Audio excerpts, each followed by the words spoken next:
making Bitcoin easy. So that's the goal here, okay, to make Bitcoin easy. And I know that's why you are all here. That's why I did this. And I'm really excited because I think I did. And so you can tell me if you think I did or not.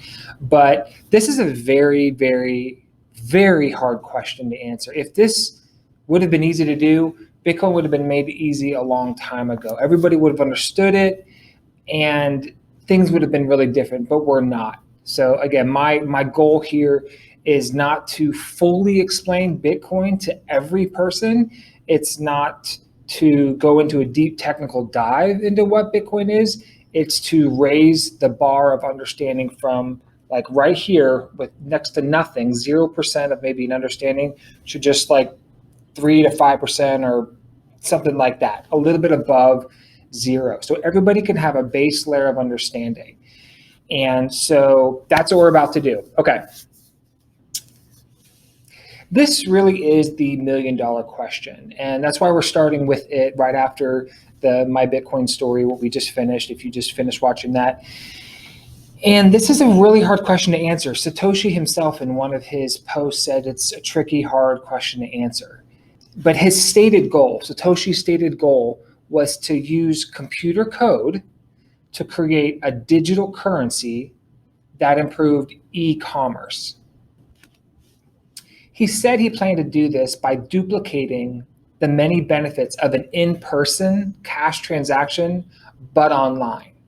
Okay, the fact that how easy it is to talk with someone. Hey, I like that you're selling. Here's money for it. Okay, take your money. It's cash, it's real, I get the item. Simple, as long as it's a safe transaction. He wanted to copy that, how easy and frictionless online, which we really don't have today until Bitcoin came along. And you might think, well, yeah, we do. We have this and that, and we have PayPal. I'll go into all of that in a minute. I'll cover all of that.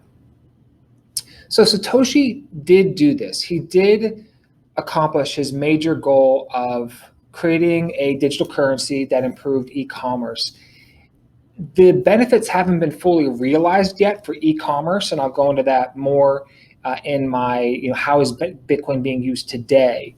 But when Satoshi focused on doing that with Bitcoin, when creating a digital currency to improve e-commerce, I don't think, this is just my opinion, he realized all that he'd done.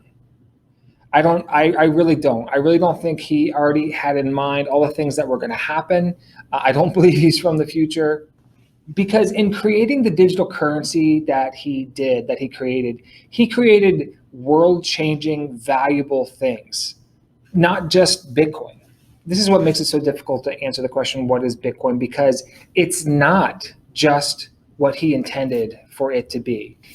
He intended it to be a digital currency to improve an in-person cash transaction, but online, to improve the e-commerce, which is just online shopping experience. That was his goal.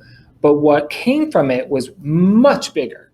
The scope of what he created, the box he opened, which we're going to talk about in a second, there were so many things that came out of this and that are still coming out of this right now.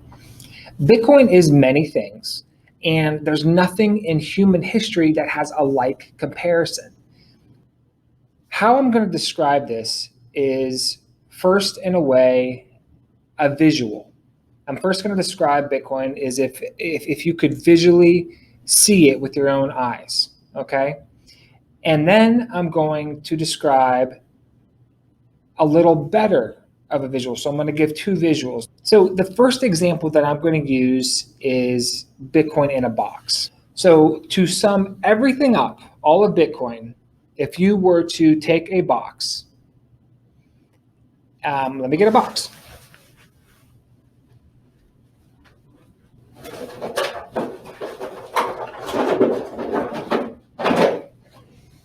Okay, I found my box. I wanted to use a visual aid. So the first visual aid is going to be from the highest level. So the highest level, if you were to look up from 10,000 feet in the air and just look down, and if it was a tiny little speck, if you could just look at all of Bitcoin, this is what it would be. So we have a box, okay, inside. So in this box, I'm going to show you Bitcoin.